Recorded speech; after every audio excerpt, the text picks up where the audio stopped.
Carlos Del Cerro Grande has given a penalty. Jurgen Klopp getting some instructions to Robertson. And now all of a sudden, it is Napoli who have a penalty inside these opening 5 minutes. Zielinski waits, the Polish international. Alisson all in yellow on his goal line.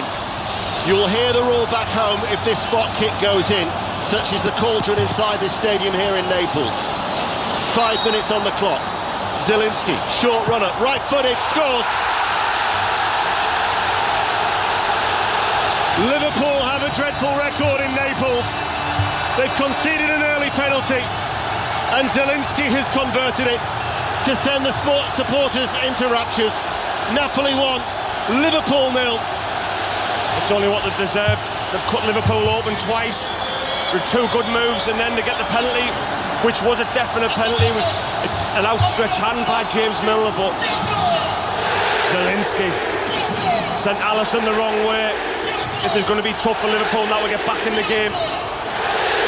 Earlier in Liverpool's group, as you may have heard, Ajax trounced Rangers 4-0, Eintracht Frankfurt 0, Sporting 3 was the result in the other early game. That, of course, is Tottenham's group. Tottenham against Marseille. We'll have regular updates with John Murray. But Liverpool have fallen behind in a ground, or on a ground, where they've never scored in 3 previous visits. But we were expecting an aggressive start from Napoli, and it's yielded an early goal. Luis Diaz for Liverpool, left-hand side of the penalty area. Left-footed cross, blocked, rolls out of play for a corner kick to Liverpool, who trail 1-0. When you come away to places like, you play Napoli away, you need to quieten the crowd. But the crowd are up for it, you can hear them. The boisterous, they want more. They can sense, they want the blood of Liverpool now. They're unbeaten in 8 Champions League home games since Manchester City back in the campaign of 17-18. Won here by 4 goals to 2. As Alexander-Arnold, this near side to left for a corner kick for Liverpool. In it goes. Van Dijk climbs in the 6-yard box. Headed out. Headed back by Robertson. Cleared. Osimhen takes the ball on his chest. Runs out towards the left-hand side. Kvaratskhelia makes the run ahead of him. They had Zielinski going through the middle. Kvaratskhelia unable to pick him out. But Kvaratskhelia now pulls the ball back on Gisa's first-time shot. Cannons off a couple of Liverpool players. Fabinho and Gomez. Napoli, every time they come forward at the moment, look a real threat. How quick do they get forward? They're passing through the lines and they're running forward. They're doing the hard yards of the game. They're making runs in behind Liverpool constantly. Here is Gomez, who turns, passes the ball back to Alisson, the Brazilian. Kept 27 clean sheets in his 54 games last season, but he's only kept 2 clean sheets in 7 so far this.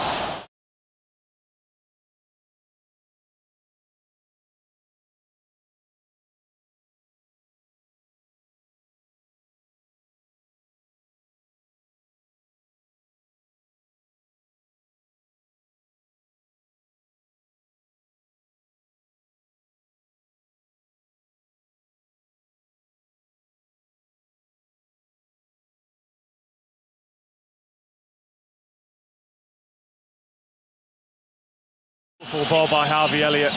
Left foot, I thought Mo Salah just got a little earlier. He'd have had a tap in. But you've got to look at the way Napoli are playing here. The movement from the forwards, making runs on the outside, making runs on the inside.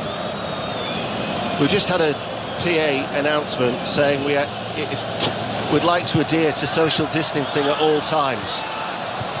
I'll refer you back to the mosh pit away to my right-hand side, because you've got about 1,000 bare-chested supporters gathered in very, very close proximity. Good luck with that.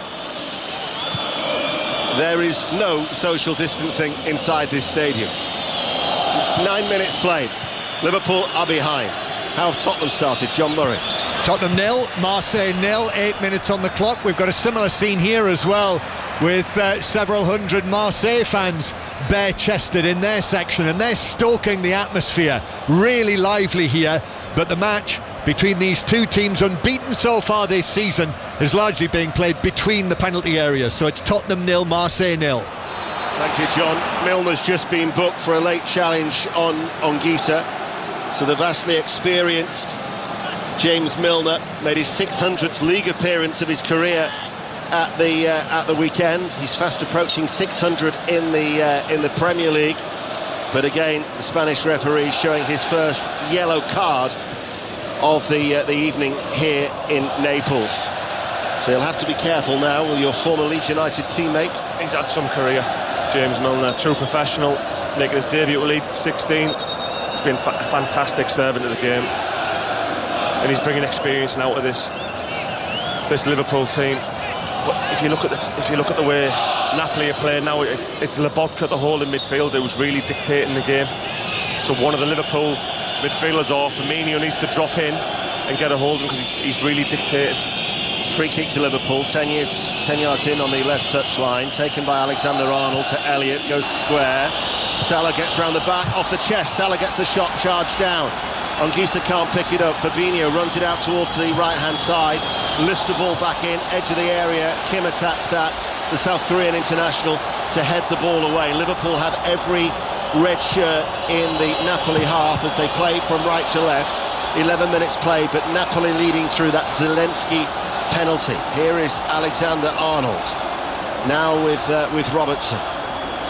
Robertson inside, Milner on his toes, helps it on its way to Gomez, quickly coming under pressure there from Politano, experienced Italian international winger. One of two changes made as they came from behind to beat Lazio away at the weekend. So they are still top of Serie A, going very, very well under Luciano Spalletti, who used to coach Salah and Alisson during his time at Roma. As Firmino inside his own half, back towards Robertson. Van Dijk spreads play, right-footed, out towards Salah. In behind the Georgian international, Kvaratskhelia couldn't get the ball back towards Salah. That was an area that we were looking at, because he would have been behind the left-back Oliveira, something that we touched on very early on here in Naples. Exclusive commentary from Naples here on BBC Radio 5 Live, BBC Sounds, and final 5 Live final score on the iPlayer and the red button. Luis Diaz, no substitution for actually being here. We were out in Amsterdam,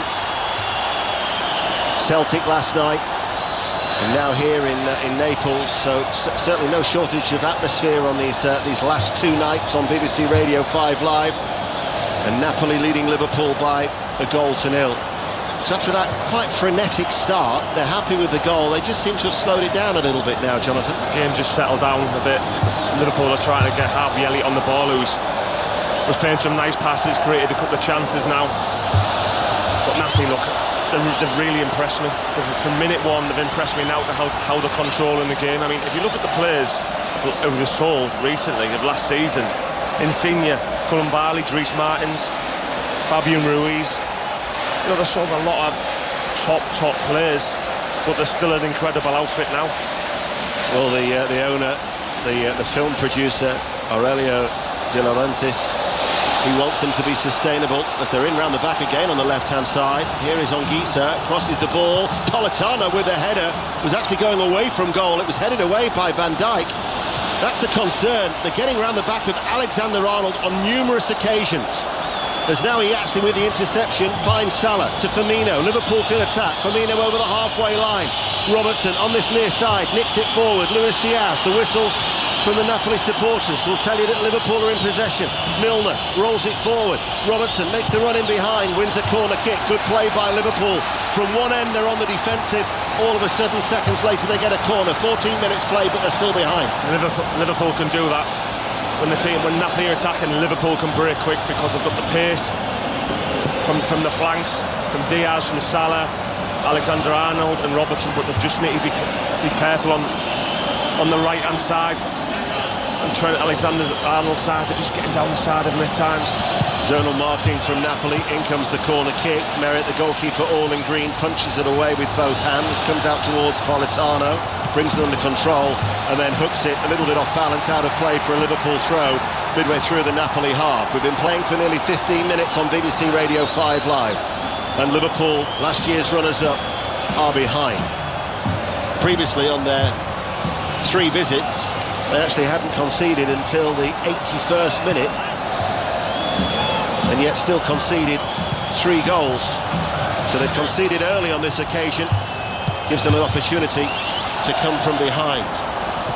As here is Fabinho, under pressure from Lobotka, just tracking him. I remember seeing Lobotka, a Slovakian international, at an under-21 championships 5 years ago in Kielce in Poland. Caught the eye then. No surprise, he's playing a higher level now. As here is Ongisa, looking for the run of Osimhen, gets away from Van Dijk into the penalty area. Van Dijk comes across, Osimhen goes down, stays down. Referee had a good view of it, no penalty. Van Dijk's got his hands full with Osimhen. He really does. That's 4 times now Osimhen's running behind. And take it from me as a defender, you don't like forwards running behind constantly, and that's what he's doing. VAR are checking for the penalty. And the ball is put out of play by Alex Merritt, the goalkeeper. Osimhen is still down, so the goalkeeper put it out so they can have the treatment. But this will be, once again, VAR having a look at it. I mean, we're a long way away, so it's hard to tell. But on the giant screens at either end of the ground here, potential penalty check. And the crowd, once again, are getting excited about that. And the referee is being instructed to come across and look at the monitor. Jurgen Klopp just checking with him. Carlos del Cerro Grande being told to look at the monitor. We know what this means. And there is a sign of Van Dijk standing on the foot of Osimhen. It's a slow-mo, it's actually a still. I prefer it when the referee's allowed to see it in its normal play, rather than when the action's been paused. That looks like a penalty. Well, he's been causing Liverpool problems throughout. Van Dijk going into the inside left channel, coming across, and he seemed to stand on the foot of the Nigerian international. The referee is now walking across the athletics track. It's a penalty. Double trouble for Liverpool. Alisson will face another penalty, and Van Dijk is shown a yellow card. The second Liverpool player to be booked. And Alisson will need to be Liverpool's hero. Interesting now here, Zelensky took the first penalty kick, but Victor Osimhen has actually placed the ball down on the spot. He's impressed me. Yeah, he'll be in the Premier League. He's only 23 years of age, but he's 6'1". Destined for the Premier League. He's lean, he's quick, and he scores goals. So, it's a different penalty taker for Napoli. This time, it's Victor Osimhen. Alisson waits on his goal line, all in yellow. Osimhen runs up. Different taker for Napoli. Saved by Alisson. Comes out to the rebound and touched over from a very, very tight angle. And Alisson is Liverpool's hero. He denies the second spot kick, and it remains 1-0 to Napoli. Top save by Alisson. Really good. I can never understand why they're changing the penalty taker. I don't understand that. Surely Zelinski's got to step up again. He must be confident he's just took that first one, but then for Osimhen to stand up, I don't understand that. I really don't. Diving away towards his right-hand side. Alisson with the important stop and the save there. And it means that it's just a slender lead that Napoli still have. Now, will they rue that missed opportunity? Here is Elliott, central area, out to Salah. This controls the ball, right side of the penalty area, taken away from him by Matías Oliveira, and out of play for a Liverpool throw. That would have been really, really difficult for Liverpool to come back from 2-0 down. Barcelona are leading Victoria Pilsen by a 1-0 in Group C. It's his first penalty save in 4 years from outside of the FA Cup penalty shootouts and things like that. The information being provided by the helpful Dom King of the Daily Mail, who's just sitting 2 seats away from us, who starred on the 5 Live bonus Football Daily pod last night from Naples. Kvaratskhelia coming forward once again, drifting into a central area, holding on to the ball. Excellent footwork by Kvaratskhelia. He looks some player. The fans love that. Out to Politano, coming in now off the right touchline, crosses left-footed, gathered in by Alisson. Napoli are the better side, 20 minutes played, leading by a 1-0. The footwork there, Kvaratskhelia in the centre of the pitch. Beautifully composed bit of skill there, and he wrapped the ball out wide. He's got some ability coming on that right foot. Liverpool trailing on a very, very humid night here in Naples. Luis Diaz, near side to left. Playing from right to left. Still 0-0 at the Tottenham Hotspur Stadium. Spurs against Marseille. Earlier Rangers in Liverpool's group lost 4-0 in Amsterdam. As Liverpool get a free kick, haven't really been able to test Alex Meret, the Italian international goalkeeper. Let's see what they can do with this free kick. It's a good 25 yards out. It's left of centre. We've got Robertson and Milner to take it. And what has been a difficult opening 20 minutes so far for last year's runners-up in the Champions League. Milner walks away. Alexander-Arnold has joined Robertson to take it. So this will be off the right foot of Alexander-Arnold for an in-swinging free kick. There are 5 red shirts in the penalty area away towards our left-hand side. Robertson has his left arm, his right arm aloft. It's going to be the right foot of Alexander-Arnold, who goes for goal. And I think got a touch there from the goalkeeper. It was dipping, finger-tipped over by Alex Meret, corner kick to Liverpool. Yeah, just a fingertip, just made sure that it wasn't going in. But from that free kick, Napoli sitting really deep. Normally you'd push your line up to the 18-yard box and leave the space in behind you, but Napoli doing it different. It was a swinging, dipping free kick that Alex Meret couldn't afford to take any chances. Tipped it over. It's that far side, the right. Liverpool have a corner kick. In it comes now, headed out by Osimhen inside his 6-yard area. Won back by Harvey Elliott on the right-hand side. Closed down by Ongisa, who was on loan here last season from Fulham and turned it into a permanent move. 35 appearances in total that he has made. The Cameroon international, as Liverpool win another corner kick far side. Still trailing 1-0. It's another in-swinger. Punched out by Meret, the keeper. Comes to Alexander-Arnold. Lifts it back across. Salah couldn't control it, unmarked. What a chance that was. Almost by the left corner of the 6-yard box. If he brings it down, he has a goal, just the keeper to beat. Couldn't control it off his left foot. Bounces away from him out for a goal kick. Do you know what? That's been Salah at the start of the season. Little bits of control, little finishing that he'd normally put away. And like you say, that if he controls that, it's a tap-in. It's an easy take as well. It's not a hard one. He's got to do better than that. Yet to score in his last 6 Champions League matches. His last goal was against Inter in February. Been on a good run before that, scoring I think it's only like 8 successive away matches in Europe.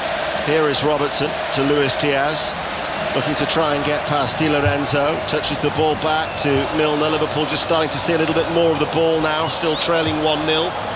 Thanks to Alisson saving that second penalty after the first was converted by Zielinski.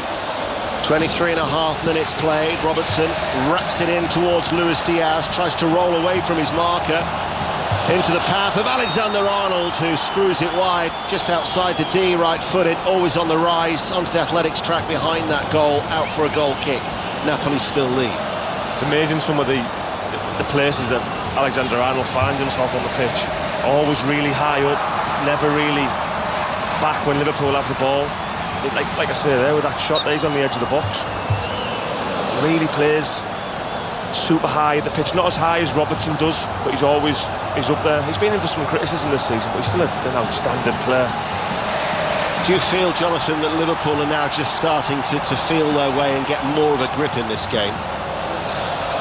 You can look at it that way, but Napoli can just turn the switch at any point with the forward runs that they're making. Yeah. And if Lobotka keeps on getting on the ball like he's starting to do again, then Liverpool are going to find it difficult.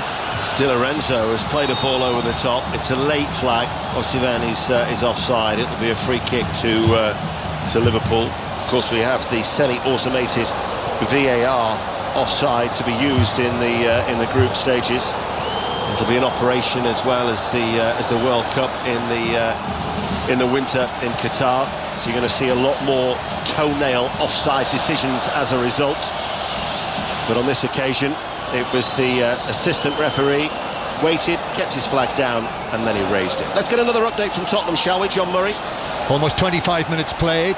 Tottenham 0, Marseille 0. It's very evenly contested, but we've not yet seen an attempt on target. There's just been one corner, Son's corner, that was headed away at the near post for Marseille by Guendouzi. So between the teams third in England and second in France, it's 0-0. Thank you, John. Liverpool win the ball with Luis Diaz to Robertson. Strong run inside. Firmino passes the ball to Elliott, scoops it forward, headed out by Kim. Lifted away then by Oliveira, the left back. He was tucked in and quite narrow. Ball played back from Alexander-Arnold on the right-hand side. Fabinho returns the ball to Alexander-Arnold. Down by the corner flag he goes. He swings over a deep cross, high in the air. Runs out left corner of the area to Robertson, plays it low. Elliott, he goes square. Fabinho waits. Good spell of pressure from Liverpool. Alexander-Arnold with the cross. Firmino rises. And last touch came off the defender behind him. And it will be a corner kick to Liverpool. Better from Jurgen Klopp's side. Better, good passage of play. Getting the ball out wide. Trent delivering. Good defended by Napoli in the end. Liverpool at times just need to move it slightly bit quicker, and they'll get in because Napoli are compact, they're defending deep when they have to. Olamun's coming all the way back in and defending, and they're compact as a team, so Liverpool have to really move from side to side a little bit quicker. Corner kick then on this near side. Alexander-Arnold to take it. It's an in-swinger from the left, headed out of the near post. Elliott plays it back. Gomez, forward ball, out towards Salah on the right-hand side. 27 minutes played. Headed out by Romani, only as far as Alexander-Arnold. Loses out in the challenge to Anguissa. Now to Politano. Picks it up midway through the Napoli half on this near side, the right, playing from left to right. Politano looking for the run of Osimhen once again, and he gets the better of Gomez. Gomez didn't deal with it. Osimhen is in. He's pulled it back. Great goal line clearance from Van Dijk to keep out Kvaratskhelia.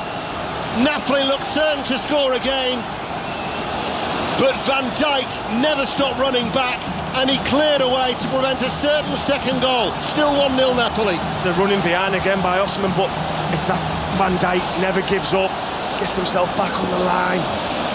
What a piece of defending that is by Van Dijk. Never gives up, but they're getting in. When they get forward, Napoli, they're getting in constantly. They're getting in, and they're causing Liverpool so many problems. How good is Victor Osimhen? Corner kick's taken short on the right-hand side. Politano now curls it in, headed out by Firmino, and then Kvaratskhelia on the volley skies it, and it drifts out of play for a goal kick. He's strong, he's fast, he seems to have every attribute, and he scores goals as well. The only thing he's done wrong is not put the penalty in. Yeah, but he's been absolutely outstanding in this first 28 minutes of the game. He's been difficult to play against, really difficult to play against. One thing he maybe should have done a bit better there was he delayed the pass, and if he'd have given it earlier, Kvaratskhelia had basically an open goal. Well, Liverpool will be thankful first to Alisson and then to Van Dijk, but it is only that Zelensky early penalty that separates the two. Alisson saving the penalty from Osimhen after 18 minutes, and then Van Dijk with the goal line clearance. Kvaratskhelia, by the way, no wonder he's being dubbed the new king of Naples. The Georgian international has scored 4 goals in his 5 appearances so far since he arrived for £9 million from Dinamo Batumi. He's been linked in the past with a lot of Premier League clubs. I'm sure those links will continue the way that he's started life in Serie A. Liverpool, how worried were you there with Gomez and how he was just shrugged off the ball there, Jonathan? That was too easy. It was far too easy, and luckily enough, Van Dijk gets him out of trouble, but he needs to do better. He's got to know he's been playing against a centre-forward now for 30 minutes. He knows what he's going to do. He's going to close him down. He's going to pressurise him. But he didn't see it, and he wasn't strong enough. Liverpool are attacking with Elliott inside to Trent Alexander-Arnold to Salah with his back to goal. He turns and shoots left-footed, but it was a comfortable save in the end for the goalkeeper Alex Merritt. Inter 0, Bayern 1 in Group C. Remember, Barcelona 1, Victoria Pilsen is already a latest score in Group C. You might have seen that for yourself if you're listening and watching to 5 Live final score, either on the red button or indeed the iPlayer. But here in Naples, with a quarter of an hour to go to half-time, Liverpool had a chance there, didn't really work the goalkeeper enough. Normally, a confident Salah. Oh, he's in again. Kvaratskhelia away from Gomez. Osimhen waits inside the penalty area. Kvaratskhelia has some support from Anguissa. Inside the left side of the penalty area, work back to Anguissa, and Anguissa goes on to score. The former Fulham man increases Napoli's advantage, and Liverpool's struggles continue here in Naples. Napoli 2, Liverpool 0, and Jurgen Klopp's side have got it all to do. The 1-2 that, I'm sure it was Gomez in the first place who got again shrugged off the ball, but then it was a 1-2, no one goes to him and he's free in the box.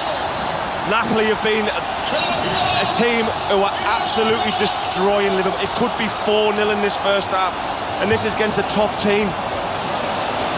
It wouldn't surprise me if Joe Gomez gets taken off at half-time. He's finding it tough. Gomez once again didn't have the strength, and then Anguissa plays a 1-2 with Zielinski unmarked on the edge of the area, slips him back in. Anguissa steadies himself, left-footed, guides the ball inside the right-hand post as we look, scores his first goal for the club, and Napoli now, after 31 minutes, are leading by 2-0. How easy was it when you see it back on the... How easy was that to get in? But for me, it's been too easy all game. Again, they're through him again. And it's particularly down that left-hand side.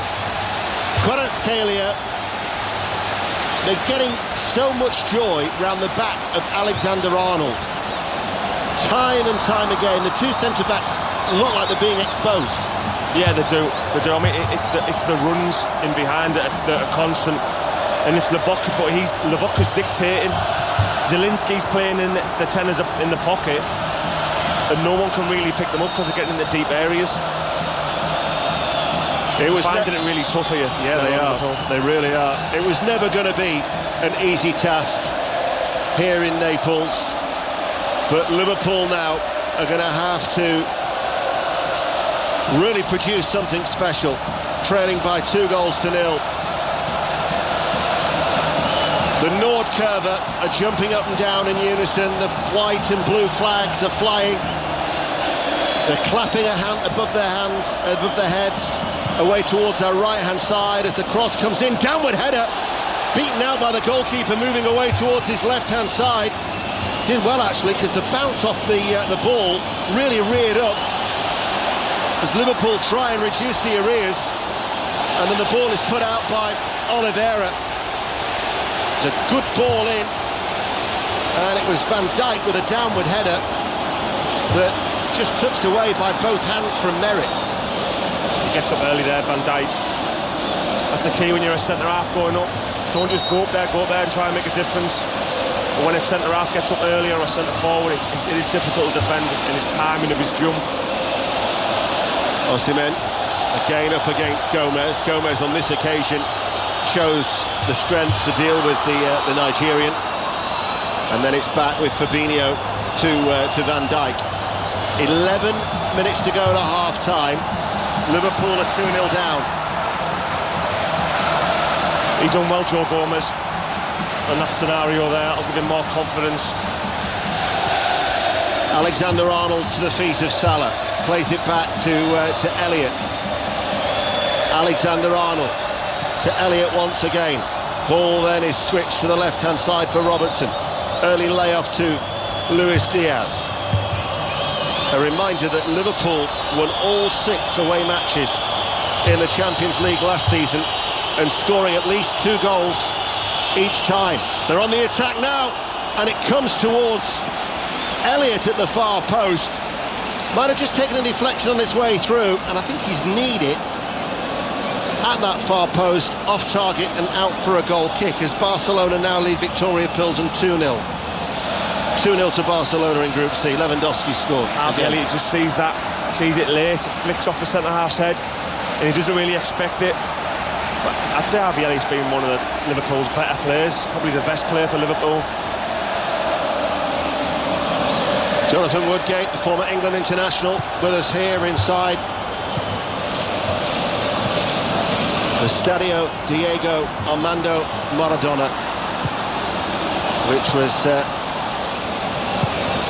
changed from the Stadio San Paolo following his death in 2020. And wherever you wander in the city of Naples, you'll see images of Maradona, whether it be posters in shop windows, T-shirts of the Neapolitans wandering around the city, which has been soaked in sunshine for the last 2 days. From the glory years, of course, in the late 80s. They've faced hardship since then, Napoli. They've re-emerged as a force after their bankruptcy in 2004. And they're certainly going to be a force on the evidence of what we've seen here tonight, and these 36 minutes leading by 2-0. Very good team. Ran by Lobotka, the holding midfielder. Number 68, constantly wants the ball, dictates play, and then you've just got the runs in behind, which are constant. And there's another one. It was a long ball played forward, looking for Osimhen, but there was Alisson, all in yellow, to the front edge of his penalty area to gather it in. Plays it forward, rolls it into Fabinho. Elliott now takes over in the centre circle. Elliott now to Milner, takes it over the halfway line. Liverpool on BBC Radio 5 Live still trail by 2-0. Elliott's forward ball goes straight through towards the goalkeeper Alex Merritt, and it will be Napoli once again. All the time in the world now, leading 2-0 with a vital cushion here in Naples. Ball rolled out then to Kim, the replacement for Koulibaly, signed from Fenerbahce for £15 million. That ball came back towards Merritt. It was a hurried clearance from the goalkeeper. Went straight to Fabinho, midway through the Napoli half. Now it's with Robertson, left-hand side, swings over the cross, headed out by Romani, who's a Kosovan international at the heart of their defence. Picked up now by Zielinski, holds onto it, looking for the run of Kvaratskhelia, and it will be a Liverpool throw over on that far side. 7 minutes to go to half-time. The ideal for Liverpool if they could get a goal back before the break, Jonathan. That's ideal, but looking at this game, you can't see it. You can't see it at the minute. They've been very good, Napoli. Milner makes the run. Thiago is on the bench, as is Archer, who they signed last week on deadline day from Juventus on loan. Ongisa winning the challenge. Seems to have settled in very, very well here in Naples, the former Fulham player.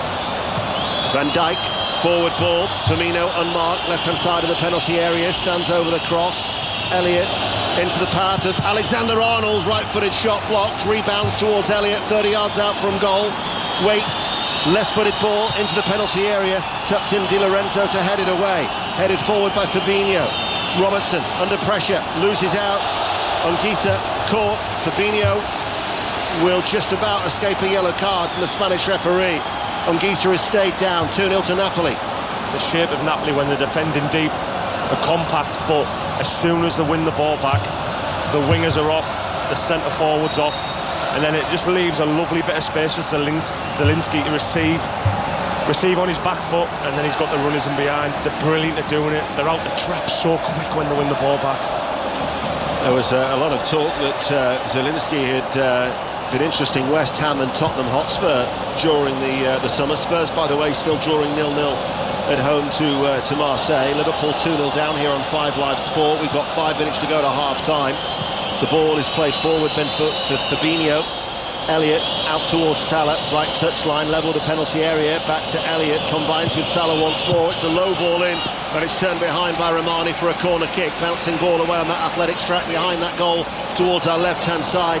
Liverpool have a corner on their right, which, with 5 minutes to go to the break, Osimhen is down once again. He was a doubt coming into this match, and the referee's actually stopped his watch and has called for the physio. So there'll be a stoppage in play. It reminds an opportunity to give you a reminder that our next live action on Saturday, Leicester City Aston Villa from 3, Manchester City Tottenham will be the commentary from 5:30, where Chris Waddle will be alongside this man, John Murray. Well, I'm all on my own here at the Tottenham Stadium tonight, and it's Tottenham 0, Marseille 0. And still, we've not seen either team have an attempt on target. But Harry Kane very nearly did a run into the box on the right-hand side, cut back. He could have been unselfish. He had options, but he went for goal himself, and it was blocked. So it's still Tottenham 0, Marseille 0. Osimhen is unable to continue. Play only now is about to resume. He's hobbling off. You never want to see anybody injured, but he's been a real thorn in Liverpool's side. Tell you what, the two centre-halves, I'll be absolutely delighted to see in the back of Osimhen. Absolutely delighted, because he's been so difficult to play against. I said earlier, when you're a centre-back, there's nothing worse when you've got a centre-forward making constant runs in behind you. And like Denno said earlier, he is destined for the Premier League. Yeah, most definitely. Corner kick for Liverpool. Napoli have just made a change, I'll tell you about after this corner. In it comes now from the right-hand side, and it just seemed to run off the right foot of Van Dijk. His legs were quite wide apart. He was just standing still. It bounced away off his right foot along the ground, and Merritt made the save low down to his left. So Osimhen has come off, and Giovanni Simeone has come on, the Argentinian international, who is the son of Diego.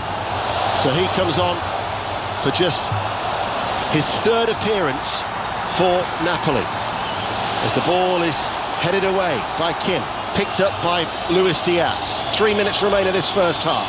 Left-hand side of the penalty area. Kim once again stands tall into the challenge, gets his left foot in there and stabs it behind for a corner kick. Liverpool still 2-0 down. It's good defending by Kim.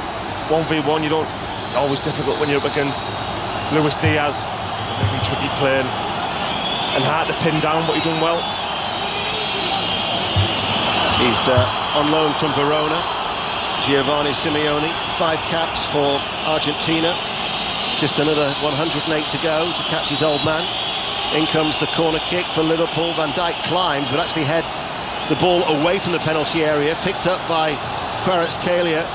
Of course, they won't have that explosive pace of Osimhen, and on that occasion it was looking towards Simeone, but Liverpool dealt with it. Now the ball is volleyed towards Robertson, left-hand side. Robertson swings over the cross, and leaping Romani heads it away inside his penalty area. Hooked further clear by Kvaratskhelia, picked up by Alexander-Arnold. Interception from Kim. He seems to have been at the right place at the right time, the South Korean. Here is Kvaratskhelia over the halfway line for Napoli. Blue shirts, white shorts, playing from left to right, leading by 2-0, and 2 minutes to go to half-time. Do you know when you normally talk about a Liverpool team, you normally talk about energy, don't you? A team being relentless. But that is what Napoli are today. When they run forward with speed. And they look the team that have the energy inside them to win this game. Kvaratskhelia unable to get the ball forward, comes back then to Firmino for Liverpool, tries to touch it into the path of Elliott, but Lobotka does well. Might have just picked up and knocked there the Slovakian international with his shaven head in the midfield. Nice footwork by Ongisa. Little turn there to drag the ball away to give himself some space.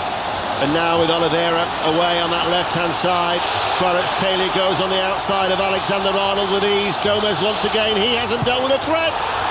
And Liverpool have conceded again.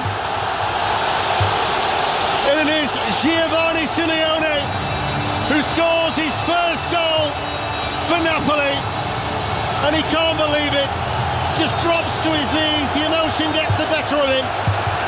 And Liverpool 3-0 down equals their heaviest defeats in the Champions League for what has been a wretched first half.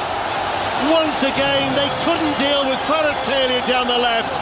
Alexander-Arnold and Gomez once more found wanting, and the easiest of tasks for Giovanni Simeone.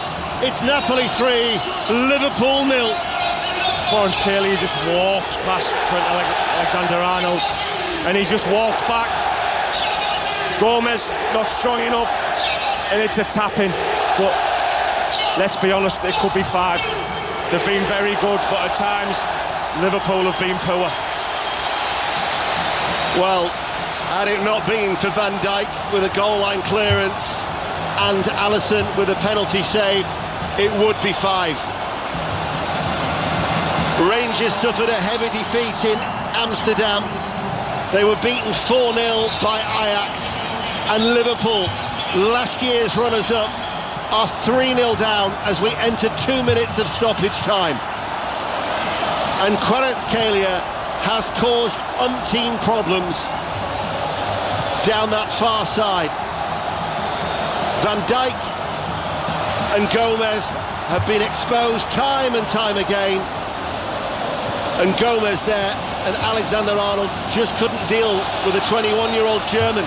Milner's got to be careful here. That was a tired-looking challenge. He's already on a yellow card. That really would compound Liverpool's misery. I'm sure Jurgen Klopp will make substitutions at half-time, seeing this first half performance, and you could take a number of players off in the game. They just don't look like they have the energy. The energy looks like it's been sapped out with them. And Napoli have all the energy. They're very good on the ball. They're cutting through Liverpool when they want. Doesn't seem no energy in this Liverpool team at the minute. No, there doesn't. And yet, if you'd have watched the Community Shield, they were so superior to Manchester City on that day. And yet, since then, they've made a sluggish start in the Premier League. And here, Gomez catching Simeone rather late, wrapping him round the heels. They are second best, and some. Second best from the first minute. From the first minute, Napoli will have been at it. Lobotka dominating the ball, getting on the ball, being hard to pick up. The pace they're showing, from the forward to the wingers. Liverpool have had no answer. Well, looking to try and produce the answers in this half-time team talk will be Jurgen Klopp, because the half-time whistle has sounded. But the rapturous ovation will tell you that it's Napoli who are firmly in the ascendancy. They're leading Liverpool by 3 goals to 0. They had an early penalty. Milner penalised for a handball, converted by Zielinski. There was another penalty for a foul, Van Dijk on Osimhen, who actually took it this time, but Alisson diving to his right saved that spot kick.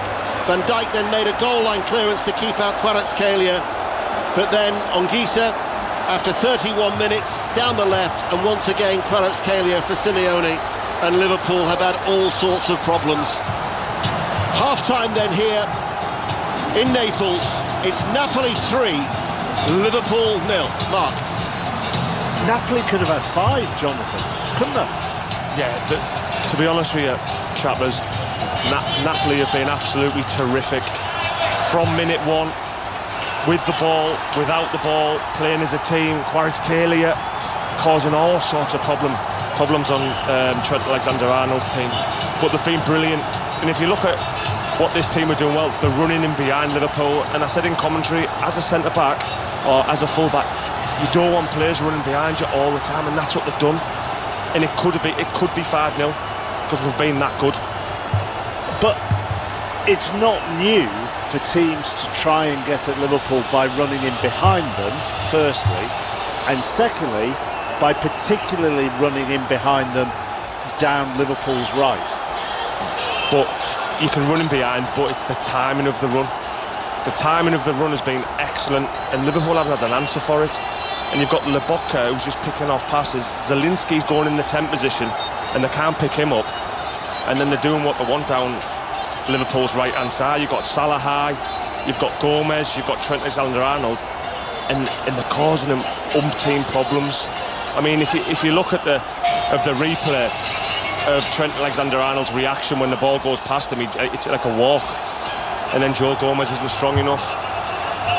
You're not used to seeing this with a Liverpool team. The other game in that group earlier finished Ajax 4, Rangers 0. So the home sides are certainly scoring some goals in the Champions League in that group this evening. No goals for John Murray though.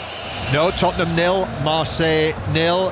Got a lively atmosphere and a very closely contested match on the pitch between these two teams who are both unbeaten so far this season.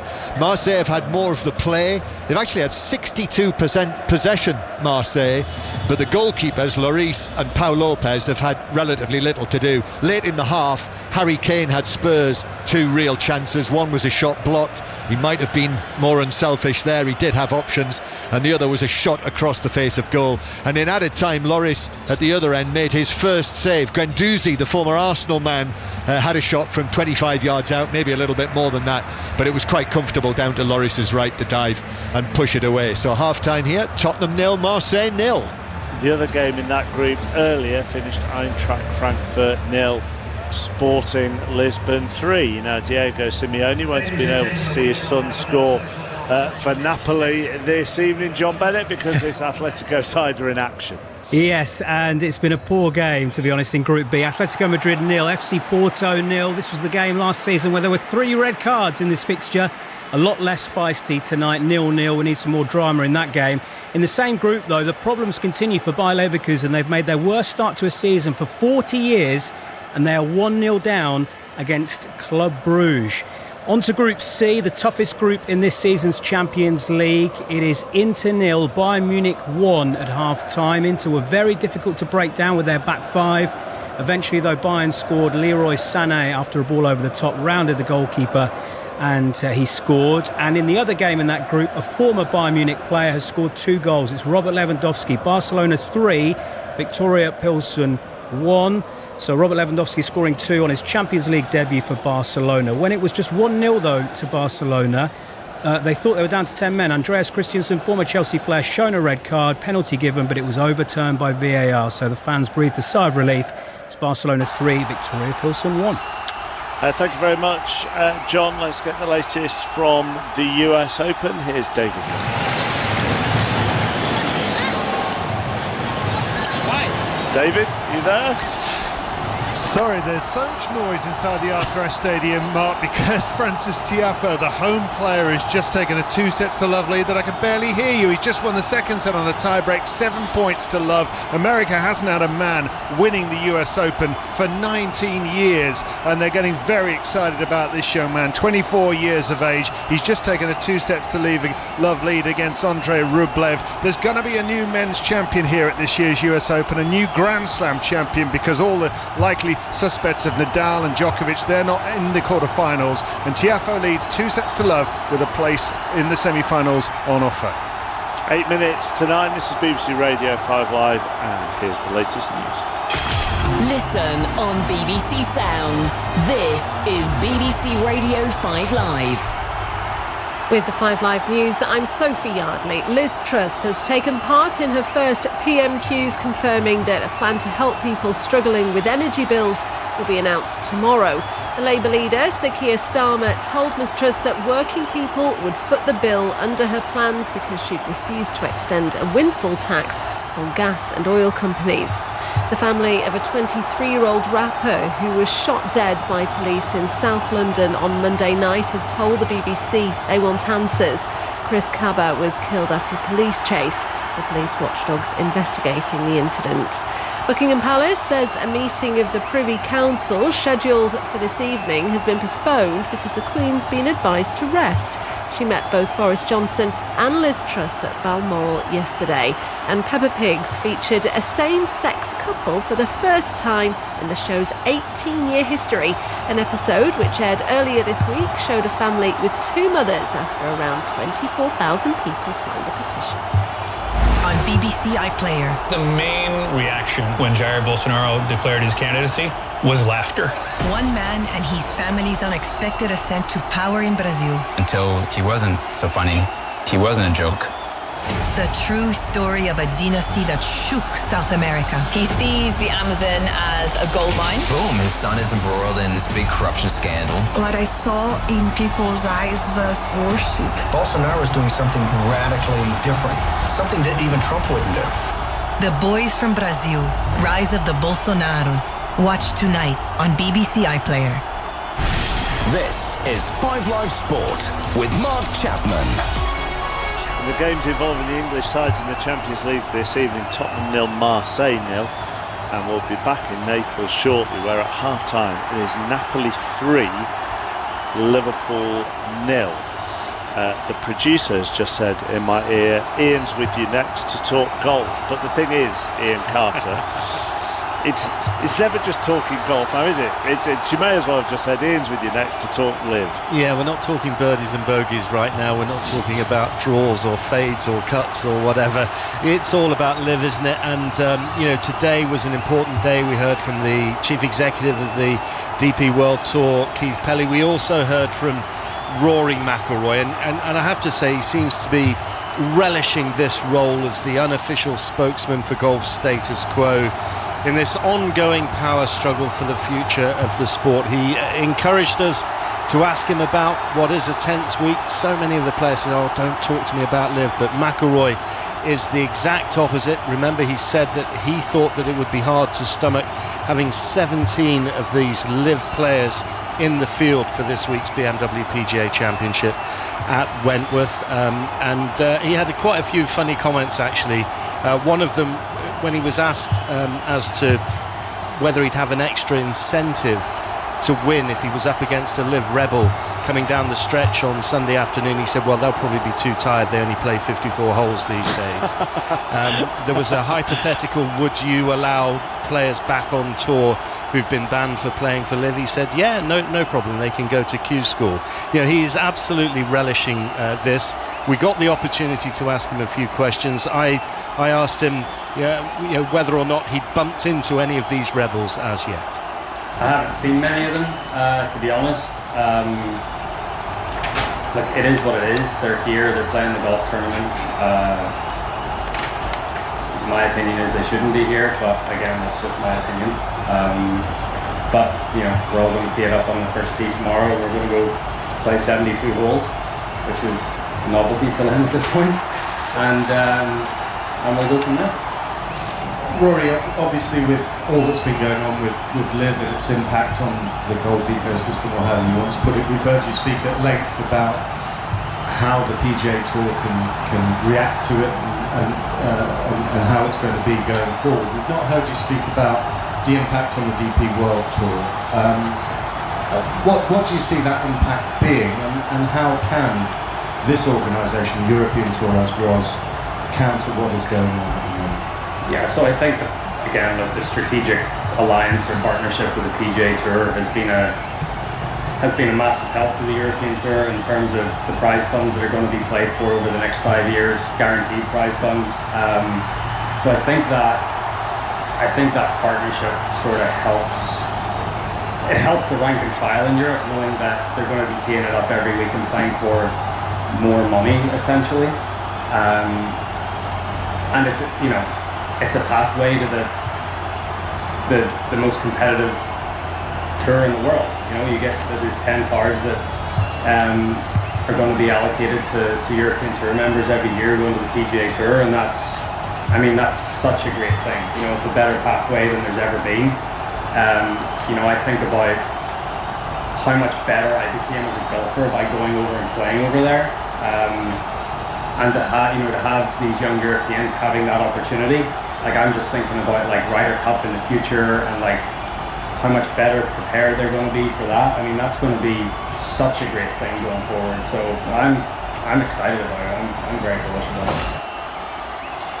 McElroy there, he also, Ian, talked about his relationship with a number of the Ryder Cup teammates of his, and those relationships, if you listen to him, are strained, aren't they? Yeah, and I think that's an understatement. The likes of Ian Poulter, Lee Westwood, Sergio Garcia, they're all now live players, and McElroy admitted that he doesn't have much of a relationship with any of them. Now, whatever you think about the current situation, I think it's easy to feel rather sad about that, given how much Ryder Cup success and defeats that they've shared together, and we're always told, that they have this impenetrable bond after a Ryder Cup. Well, that seems to be in bits now. Incidentally, there is footage also doing the rounds on social media, Mark, at the moment, of Ian Poulter in a pretty tense looking exchange on the putting green at Wentworth with this week's defending champion, an American, Billy Horschel, who has been, as we heard on 5 Live Sport last night, another of the outspoken critics of Live Golf. I mean, for all the criticism and for all the attention that it has brought, actually the tense moments, such as you've just described between Poulter and Horschel, actually add to some of the drama. It does. I mean, it's generating an awful lot of interest, and I think from the tournament's point of view, we've not seen an adverse effect in terms of the interest in the tournament. The last 3 days are sellouts. We're expecting big crowds tomorrow, those marquee groups going out at 8:30. But all of this is riddled with, some people might see it as pettiness, others might see it as being strategic, but none of these live rebels are in any of the high profile tee times. They're being denied sort of TV coverage. They have been asked not to wear live badges, which the players seem to be okay with. They seem to be very conciliatory, but everything that can be done, none of these players were in the Pro-Am today. Everything that can be done to make them feel unwelcome is being done by the tour, and that is an extraordinary circumstance. In all my time covering golf, I have never known of players being made to feel unwelcome at tournaments. When you're thinking here about especially big name players, the likes of Patrick Reed from the United States, people like Abraham Ansah coming over. In the past, they'd have been thrilled to have a top player coming over in that particular way, but not in the current circumstances. Ian, thank you very much, and Ian will keep us up to date throughout the course of the week from the BMW PGA at Wentworth. After 10 o'clock tonight, we'll talk more about Chelsea sacking Thomas Tuchel, Graham Potter the favourite to take over at Stamford Bridge. One other football line for you on the men's side of things today. The Everton goalkeeper Jordan Pickford is set to miss the club's next couple of league games and the upcoming England internationals. He suffered a thigh injury in Saturday's draw with Liverpool. It looks like it's some party atmosphere in Naples at the moment. Napoli lead Liverpool by 3-0, and Jurgen Klopp will be making changes here. Yes, he will. Jonathan Woodgate actually said it during commentary in the first half for Joel Matip to come on. So Matip has been just waiting patiently. Napoli's players, they're not going to make a change as they just come out onto the athletics track now and onto the pitch in their blue shirts and white shorts, followed by Liverpool, and it is Joe Gomez who is the player who's coming off, who has struggled really, really badly. Yeah, he's struggled. I mean, I've struggled in a lot of games when I was playing, and I've been taken off 38 minutes before and a half time, but he has struggled in the game. I do feel for him. He hasn't had much cover as well down that side of the pitch, so it's been a tough day for him. That was Leicester, wasn't it? Yeah, a few times Leicester and Wolves. Yeah. There's a few more as well. Yeah, it was a League Cup tie I seem to recall.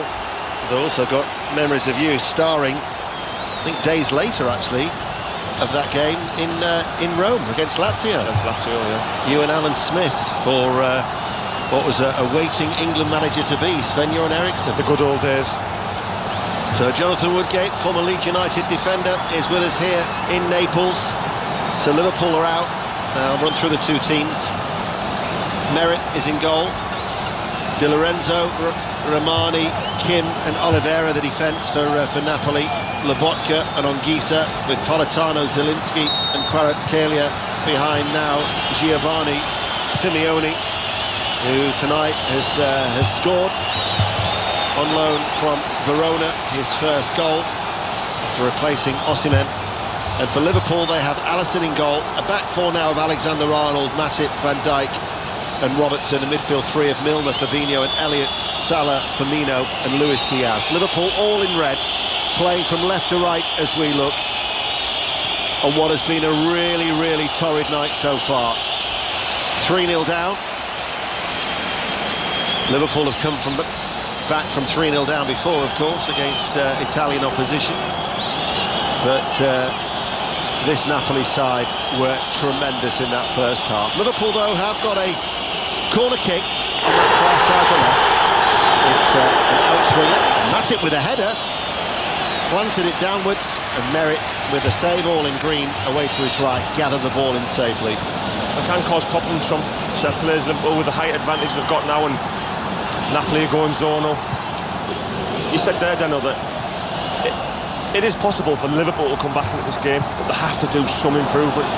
Got to look for that ball run over the top again. Simeone inside. Zielinski, great save by Alisson. Zielinski on the follow-up. Touches the ball back in. And Napoli have increased their lead even further. It's a horrible start to the second half. Liverpool are suffering such a heavy defeat here. It is Napoli 4, Liverpool 0. It's their heaviest ever defeat in the Champions League era. Static. Again, they're running behind this time by Simeone. But it's the run and then he gets the rebound, he dinks it over Alisson. Where's the Liverpool defenders? Again, it's the timing of the run. The time they take one step back and then they go, and that beats their high line of Liverpool. There has been no defence. It has been shambolic. And Liverpool are paying for it time and time again. 4-0 down. Meanwhile, sending off at Tottenham, John Murray. Marseille are down to 10 men. The former Newcastle defender, Chancel Mbemba, has been shown the red card after a foul on Son, who was sent away by Harry Kane's pass from the halfway line. They were shoulder to shoulder, but Son got away from him. Mbemba went to ground, brought him down. It was near the right corner of the box as Kane now takes the resulting free kick. It comes back to him off the wall, and then he miscues the shot. But it was near the right corner of the box, but Son certainly was heading into the penalty area. He would have been one-on-one. So Mbemba red-carded, and Marseille have got to play nearly half the match with 10 men. Tottenham 0, Marseille 0. Napoli 4, Liverpool 0. The same scoreline that Rangers, the other British involvement in Group A, suffered a defeat in Amsterdam against Ajax. Jonathan, when does it become time for Jurgen Klopp to go damage limitation? No, I don't think he will. He'll keep on going for it. Here is Diaz. Diaz shoots. Fine goal from Luis Diaz. Edge of the area, onto his right foot. Just kisses the inside of the right-hand post. And Liverpool have a goal back. Now Napoli 4, Liverpool 1. Brilliant finish. Well, you were just saying there, Liverpool will keep on going for it because they've got the players to turn it round, like you've just seen with Luis Diaz there. Bends it, lovely finish into the far corner. You can guarantee at half-time Jurgen Klopp saying to his team, start quick, don't concede early. You can imagine the players saying it, and they go out and do exactly the opposite that he said. Well, just worth pointing out that Liverpool's heaviest ever defeat in European competition, and this is a side and a club that are competing in their 47th season in Europe. They're 27th in the elite European competition, so they're rich in pedigree, but their heaviest ever defeat was 5-1 actually to Ajax in 1966. They're 4-1 down here. Alexander-Arnold sprays the ball out towards the far side. Di Lorenzo heads it back. Merritt hits it first time, out of play it goes for a throw. It was brilliant there on the replay when you saw the goal back, the Napoli fourth goal, how they beat the offside traps. So Simeone, all he did was take a step back and then go, and Liverpool had no answer for it. Then it's really difficult to defend against it. Here is Matip, half-time substitute, cross to Van Dijk. Wouldn't say it's exactly silenced the crowd here inside Naples, but that goal has just fractionally deflated them. Oh, hold on, won't take them long again for the north curve and the south curve to the left and right respectively to find their voices once again. There's Matip on the edge of the area, back to Alisson. He was asked yesterday about Liverpool's defensive frailties. He was also asked about how long it took to get over the defeat in the final last year. He said the next day was difficult, and he went away with the Brazilian national team and then he forgot about it. So as a professional footballer, you have to deal with the defeats, the draws, as well as the wins. Liverpool, at the minute, suffering a heavy defeat. They're 4-1 down. Milner rolls it in low. Diaz gets away from his man, he's done well. Luis Diaz creates the opening and shoots right-footed. Well, there's a spark about Luis Diaz there, just couldn't keep it down. As I can see, Thiago and Nunez and Arta all warming up a long way down beneath us here in Naples. But it's a goal kick to Napoli, who are leading 4-1. That's what I mean about Liverpool. You can never write them off, because they have the players in the team that can produce moments out of nothing. And Luis Diaz nearly did that there with that curling effort. Ball coming out of defence from Ramani. Plays it across to his fellow central defensive partner Kim. Little flick there by the back heel of Kvaratskhelia, didn't quite come off. Alexander-Arnold forward then to Elliott. Elliott just in from the touchline. Infield to Alexander-Arnold. Alexander-Arnold plays it back then to Matip. Matip back out to this near side, the right. The Liverpool supporters, I think they were given an allocation of 2,000. There was a sense of trepidation from the Liverpool supporters coming to Naples with all of its history as an opposing fan. Certainly haven't filled that allocation just away towards our right-hand side. Anguissa looks a completely different player to when he was at Fulham. He's been winning the balls and leading the attacks, as here he is once again midway through the Liverpool half. Frank Zambo Anguissa. As the ball switched by Romani. Ducks underneath it is Oliveira. Oh, lovely footwork again from Kvaratskhelia. Kvaratskhelia into the penalty area and runs into Matip. He's been a joy to watch. Look at his work rate now, look at that. Sprinting back. Ball played forward towards Luis Diaz. Merritt was waiting for it. Hares out of his penalty area to clear the ball away. He's been brilliant, hasn't he? He has. He's been absolutely magnificent. His name's not the easiest to pronounce, but he's been very good. Tell you what, though, you'd score some points with it if you put it down with Scrabble, wouldn't you? Wouldn't be able to spell it, to be honest with you, Devil. The K, a V. It's pronounced Kvaratskhelia. You'll be hearing a lot more of him, I know that for a fact. Cross comes in, took a deflection into the path of Merritt. He saved. I used to have a bit of a man crush on Konoplyanka, who used to play for Ukraine. In that position, left-hand side, very similar to Kvaratskhelia. Had favoured his right foot, used to come inside. Every time I used to see him either in Ukraine or for Ukraine. Liverpool actually nearly signed him about 6 years ago. He'd have been a great addition to the Premier League. And I'm sure at some point Kvaratskhelia will be, that's where the power is. It's not English arrogance. The wealth of the Premier League will eventually lure all these players. We've seen that in the transfer window. Magnificent bit of recruitment. Yeah, very good. Liverpool have got a corner kick, they're 4-1 down. You're listening to BBC Radio 5 Live. Alexander-Arnold to take it right-hand side, right-footed, outswinger. Headed out by Simeone, then goes out to Kvaratskhelia, who picks it up on this left-hand side. Anguissa always making himself available, and then just couldn't get the ball towards Simeone, who'll still run towards James Milner, but Milner tidies up, and in fact it was offside against the young Argentine international. And 9 minutes into the second half on BBC Radio 5 Live. 5 Live final score is available on the BBC iPlayer, the red button.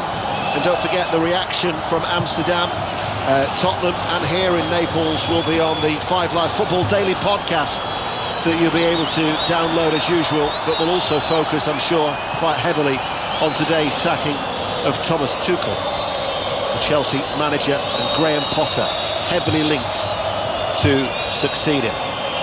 Luis Diaz out to Harvey Elliott, right-hand side. Elliott with the cross. Milner, far post, downward header. Couldn't get it into the path of Luis Diaz, and it should be brought away by Politano. Down towards the corner flag he goes, over on that far side.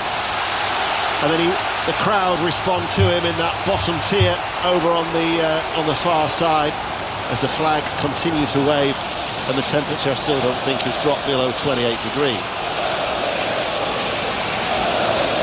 10 minutes into the second half. Nunez continuing to warm up, as is Jota, Thiago and Arta. Second goal for Liverpool would make it interesting. They're 4-1 down. Lobotka clears, headed forward by Van Dijk. Must be a great source of frustration, though, for Jurgen Klopp, that it appears in more or less every game Liverpool are having to come from behind, whether it be in the Premier League or now here in the Champions League, as Robertson sends over a cross from the left, deep, tucked in, headed away by Oliveira, picked up by Kvaratskhelia, running away, streaking over the halfway line. Simeone waits just outside the penalty area. Politano, but Kvaratskhelia will go in alone. Politano just looks to the heavens here in Naples. He was right-hand side of the penalty box.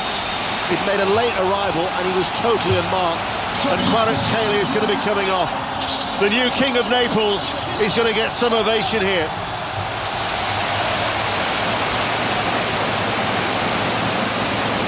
So he's coming off. A ripple of applause for him.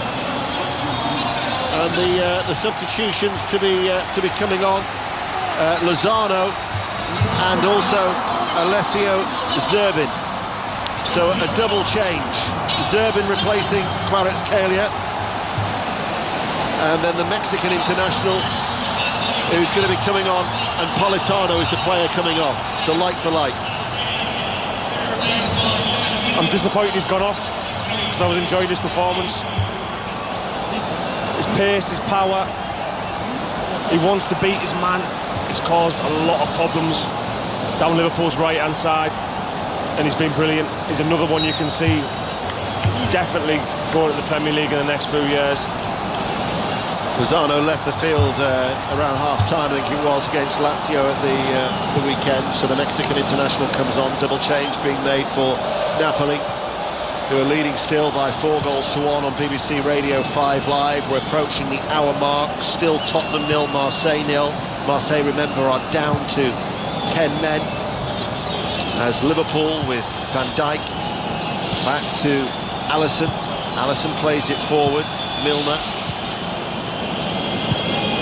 Because Matic came on at half-time, they will still have 3 opportunities to make 4 more substitutions, Liverpool, and that quartet are still continuing to warm up down below. Yeah, the warm-up Thiago, Jota and Nunez. Getting quite vigorous now, that warm-up. They're working a lot harder than they were. You can see them all coming onto the pitch at some point in this game. Liverpool have finally scored here in Naples on their 4th visit to this stadium. However, they are trailing by 4-1. Waiting for a first goal of the night at Tottenham is John Murray. Still Tottenham 0, Marseille 0. Marseille down to 10 men, but Tottenham on the attack. And the ball into the Marseille penalty area, but the referee says there was a foul by Højbjerg, so that'll be a free kick to Marseille. Since the sending off, when Mbemba was red-carded for a last-man foul on Son, Marseille have been slowing the game down, and Tottenham have made no further inroads. So Antonio Conte is now bringing on Kulusevski, and it is, I think, Son who is leaving the field. Is it? No, it's not. I beg his pardon. It is Emerson Royal who's coming off, and it is Kulusevski. Lozano with a shot, right side, right footed just outside the tee. Brought it down there, 2 actually on 2 there, Lozano, and couldn't keep it down. And trying to beat that offside trap with the late run. I think Van Dijk just does enough. Wouldn't have counted. Sorry, John, did we finish all the substitutions there?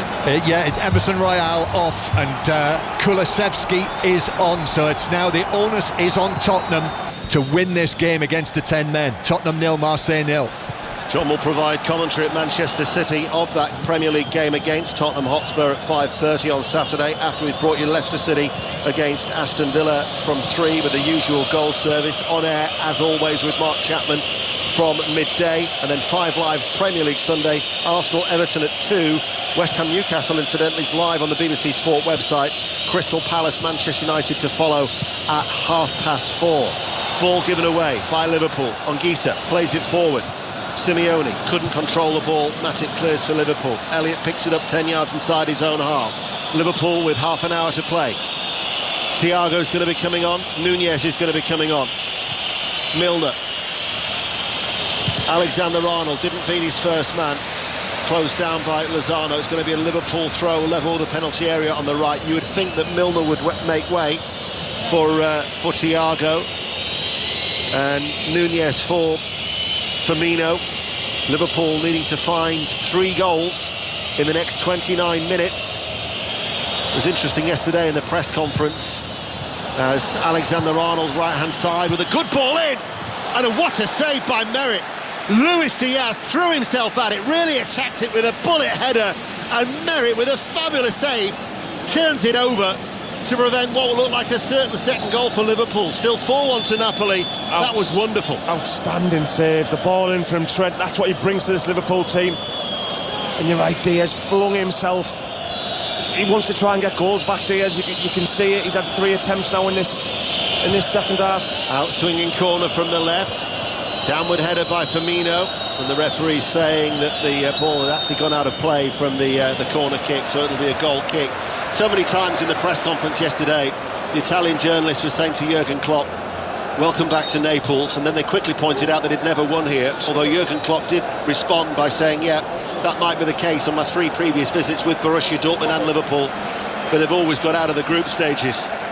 Home games will of course be vital. Next week we'll have commentary of Tottenham in Lisbon and Liverpool's home game against Ajax, as they're making a triple change, and it's going to be Nunez who's come on, Thiago who's come on, and Jota, and it's Milner, Salah and Firmino. So that's 7 games now in the Champions League without a goal for Mo Salah. It's a big start, but they need to do something. They need to freshen it up. You know, especially in this humidity as well with the heat. It's difficult for the players. And they have got a good squad with forward players.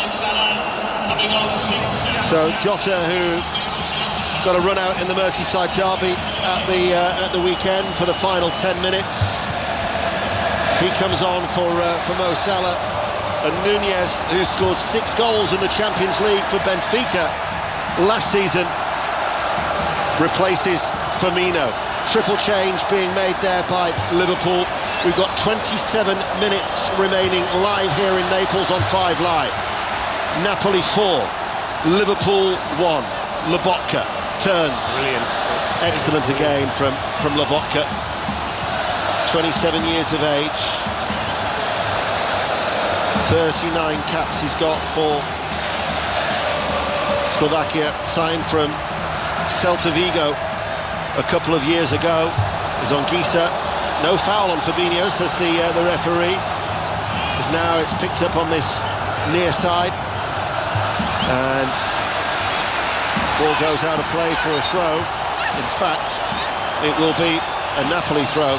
Alessio Zerbin made his Italy debut in June in the Nations League against Hungary, coming on for only his 2nd appearance of the season.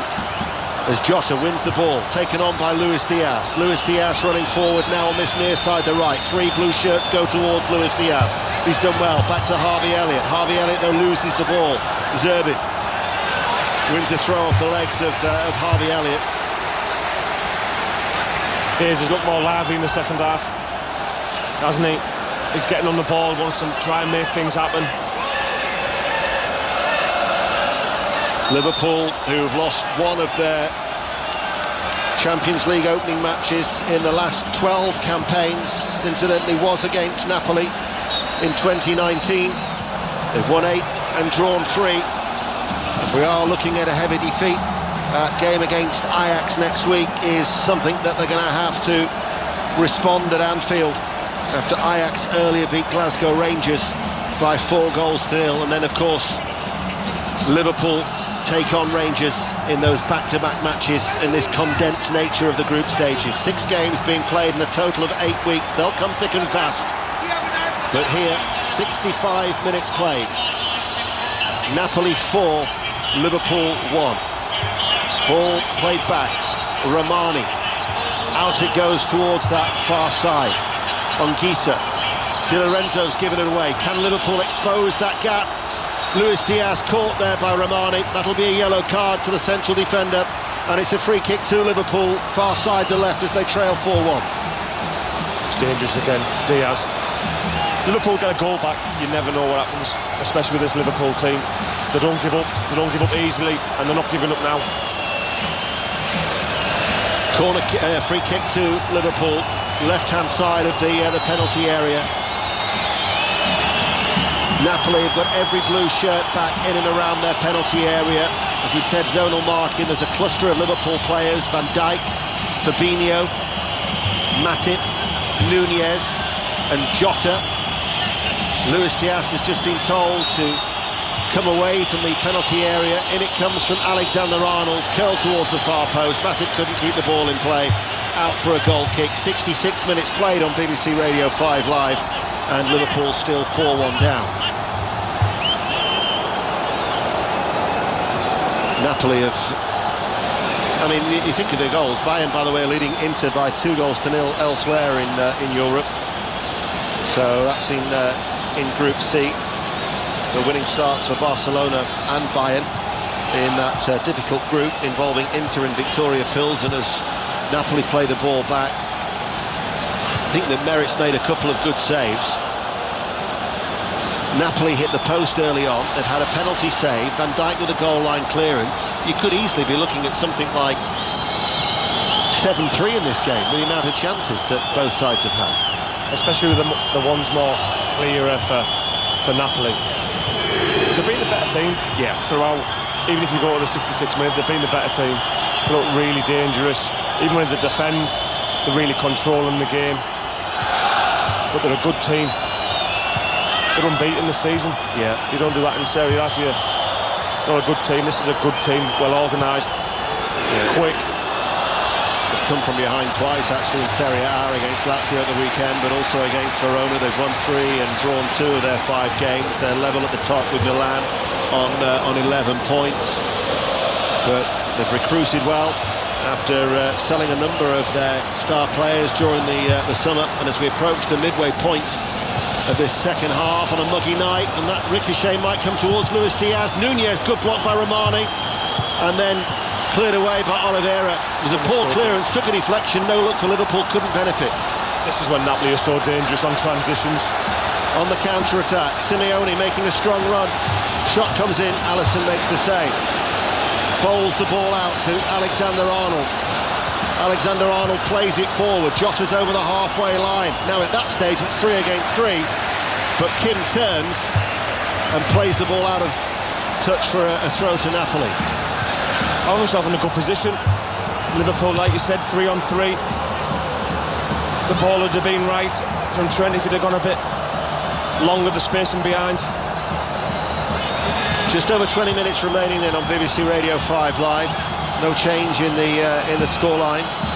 Liverpool, who were 4-0 down, we had 2 goals in the space of 3 minutes early in the second half. Luis Diaz getting one back. He's since come close with a bullet header, kept out by Merit. Here is Thiago, only trained yesterday for the second time since coming back from missing the last 5 matches with a thigh injury. Nunez round the back. Nunez couldn't get the better of Kim, who'd gone onto the floor to clear it away. Lobotka caught in possession. Helped out there was Oliveira. Liverpool still working hard. Nunez closes down the clearance from Kim, and out of play it goes for a Napoli goal kick, who still lead 4-1. 69 minutes played. Jonathan Woodgate. It's not like Liverpool will get caught a lot on the counter-attack because they're normally so quick and so aggressive and so organised to get the ball back. But today I've just seen a different side of them where they've been easy to play through and easy to run past.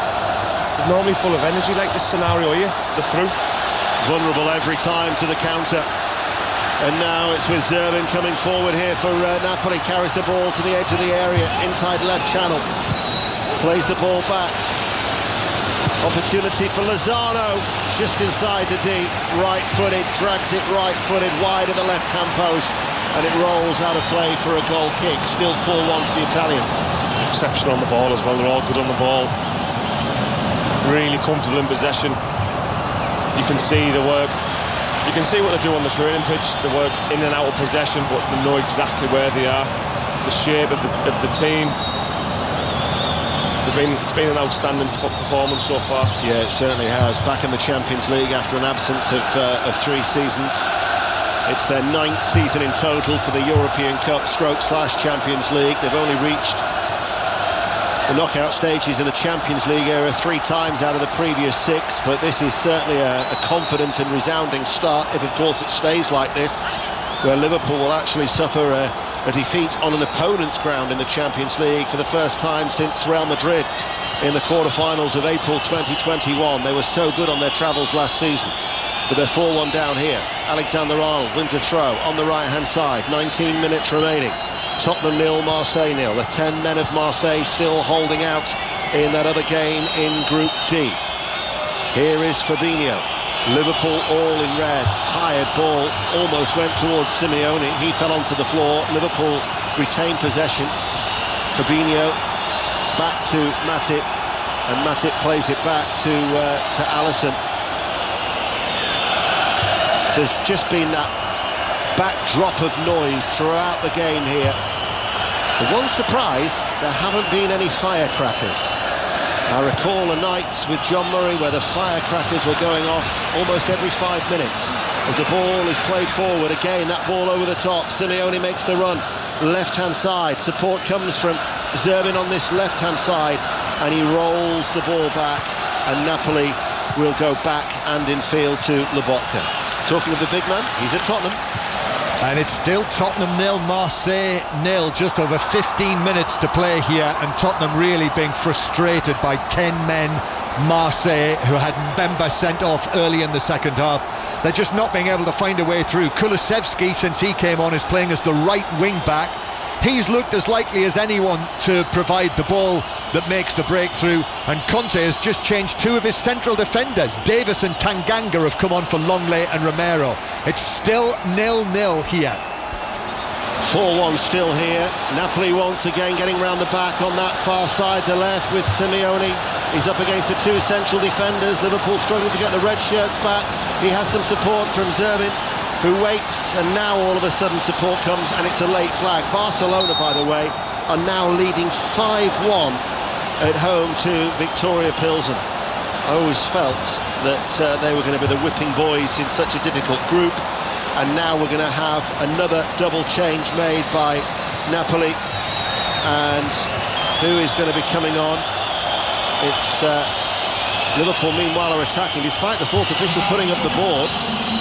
It's Luis Diaz running infield on the left-hand side to Harvey Elliott. Thiago passes the ball out towards Robertson. Robertson's cross is charged down. It's going to be Elif Elmas, the North Macedonian international, who's going to be coming on. And the other player to be coming on down below, if Elmas, the dark-haired midfielder, just moves away. I can see the shirt. Mario Rui, who's the left back. So that'll be Oliveira like for like, left back for left back. And then Elmas coming on, and Zelensky, who was terrific in the first half, who comes off. Slightly a bit more defensive now from Napoli, looking to sort the game up. Liverpool try and thread a forward ball towards Nunez. Comes back to Nunez, left corner of the area. Curls over the cross into the penalty area. And it curls and arcs its way out and out for a goal kick. So, you look at Jurgen Klopp's body language sometimes. He's just got his arms stretched out wide, thinking, what are you doing? Where's that pass going? What have you tried to say, or what have you saw to hit that pass? He looks a frustrated figure at times on that sideline. What an incredible manager for this football club, Liverpool. We're going to see Arta coming on here very, very soon. There's been a goal at Tottenham, John Murray. Tottenham have got the breakthrough, and it's Richarlison who scored Spurs' first goal back in the Champions League, created by Perisic on the left-hand side, cut back onto his right foot, curled the ball over, and Richarlison 7 yards out, a clear header, unmarked, planted it above Pau Lopez, and Tottenham are frustrated no longer by Marseille. They lead 1-0. Liverpool are 4-1 down here with 15 minutes remaining. Arta is ready to come on for Jurgen Klopp's side. Just needs minutes, really, does Arta. Certainly not in a position yet to complete a full 90. They're going to have to build up his game time with appearances off the bench as Van Dijk plays a forward ball. Every outfield player in the half away towards our right-hand side. And it's with Fabinho. Up towards Nunez. Great take by the goalkeeper. Took it off his head. Actually, now the referee has spotted a foul. Nunez adjudged to have caught Merritt, who stayed down. It was a confident take, though, wasn't it? Very bold goalkeeper. That's what you want from your goalie. That is exactly what you want from your goalkeeper. 75 minutes gone and he's coming off his line and taking a ball like a basketball catch. Great lead. Harvey Elliott is the player who's going off, and so Arta, with 14 minutes remaining, is coming on here in Naples with Napoli. The keeper's actually stayed down. There was no hint of a foul. I had a chance to see it again from Nunez. Definitely wasn't a foul. No. But Merritt landed awkwardly. Yeah, may have landed awkwardly. 25-year-old keeper is still down, and Napoli maintaining their unbeaten start to the season. No side is going to find it easy coming here. No, Napoli it's been a top performance from them. From the start, they set the stall out by doing what Liverpool normally do to teams, by being aggressive, by getting them behind teams, by playing decisive balls and being decisive in front of goal. They've been terrific. That's the voice of Jonathan Woodgate. Merritt is still down. Let's go back to Tottenham, John. Game suddenly opened up now. Tottenham leading Marseille by 1-0. That Richarlison header. But now Marseille, with the 10 men, are having to come out, and that's open spaces for Tottenham. Richarlison was denied at the feet of Pau Lopez, but it is Richarlison's goal, his first for Tottenham on his 6th appearance for the club. That means Spurs lead 1-0. Merritt is able to continue. Players about to resume here in Naples. 12 minutes remaining. Napoli 4, Liverpool 1. Merritt hits it left-footed. Thiago off the chest, then his head. Anguissa, handball, I think that was. That'll be a free kick to Liverpool, 10 yards inside their own half. Chipped across by Thiago. The threat from Napoli seems to have eased somewhat. I mean, at times it was such a worrying first half performance, wasn't it, from Liverpool? He's made changes to keep this win, because you never know when Liverpool can produce something, but he's just made them a lot more solid,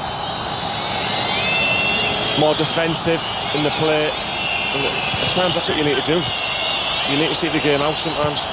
Luciano Spalletti took a 2-year sabbatical after leaving Inter back in May 2019, before he was appointed here in May 2021. Liverpool fans might remember he was in charge of Zenit St. Petersburg, who eliminated Liverpool in the Europa League last 32. 2013 that was. How time flies. As the ball goes out of play for a throw, Jurgen Klopp, all in black. Not necessarily the most suitable of attire on such a hot, sweltering night in Naples, but he's still wearing his baseball cap. Spalletti, with his bald head. He's renowned for wearing a cap too. But you can see that bald head gleaming off the floodlights down below for what is going to be an excellent night for Napoli. Out of play it goes for a throw to Liverpool. Another goal for Tottenham. John Murray. And Richarlison's second goal for Tottenham has come 6 minutes after his first. 2 goals for Richarlison, 2 for Tottenham now. This, a header from 6 yards. He was under pressure from Gigot, but it was a dominating back post header. Just looking to see if he was onside. He was onside, in off the post. And Spurs lead Marseille by 2-0. And Antonio Conte's side are heading for victory on their return to the Champions League. The only bright spot for the British clubs, it would seem, with Tottenham now leading 2-0. Rangers earlier in our first commentary game lost 4-0 in Amsterdam. Liverpool, with 10 minutes remaining, are still 4-1 down here in Naples. Van Dijk to Thiago, just clattered away downfield. A no-nonsense clearance by Min Jae Kim, the 6'3" South Korean international. He's been solid in the game. Been really good. Looks like he's an organiser with the team when you can see him with his arms stretched out, pointing at players trying to organise. You need them. You need them in your team. You need organisers, especially when you're playing against the top Liverpool team. Signed a 4-year deal from Fenerbahce to replace Koulibaly as Liverpool pass the ball with Arta out towards that far side. Thiago running infield. Now it's with Jota just outside the centre circle. Liverpool in all red, playing from left to right. Lost the ball in the challenge there, Arta. There's a break on now for Napoli. It's been passed forward here to Zerbi, who inside. And this is with Simeone. His shot is charged down. Didn't quite fall to Elmas, who was up with the attack. And the header back by Matip. And then Arta once again, almost caught in possession once more. It was a foul by Elmas. Referee's given a free kick that Liverpool want to take it quickly. Up towards Nunez. His ball inside. He's going to be got there first by Anguissa. Thiago, though, dispossesses him to Luis Diaz. Carries the ball to the edge of the area. Ball inside towards Jota, who turns and didn't really get a meaningful touch. 6 yards out from goal and gathered in by Alex Merritt. No, he just didn't get enough on it. Trent was going for the overlap on the left-hand side, and it weakens him. I thought Lewis Diaz had just gone on his own and tried to bury it in the far corner. Liverpool's defence was wide open there. Simeone was actually offside. Flag was raised. He was clearly offside. That's why the assistant on that occasion was able to play it.